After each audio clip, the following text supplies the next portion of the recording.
في نوعين من التسويق، واحد بيطارد العميل، واحد العميل هو اللي بيدور عليه. تفتكر شركتك بتعمل اي نوع فيهم؟ التسويق الخارجي او الاوت باوند ماركتنج هو الطريقه القديمه اللي بنشوفها في كل حته، اعلانات بتقطعك، مكالمه فجاه، ايميلات مزعجه، وشركه بتحاول تفرض نفسها عليك غصب. اما التسويق الداخلي او الان باوند ماركتنج بيشتغل بطريقه اهدى واذكى، هو مش بيجري وراك، هو بيخليك تجري وراه. ازاي؟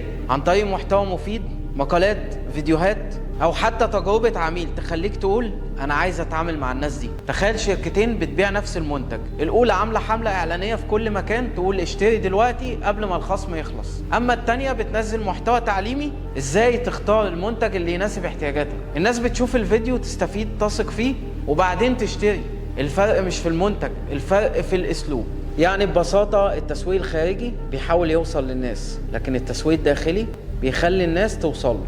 الاول عمال بيصرخ والتاني بيتكلم بالعقل. فلو شركتك بتصرف على اعلانات محدش بيشوفها، جرب تسوق بمحتوى الناس نفسها تدور عليه.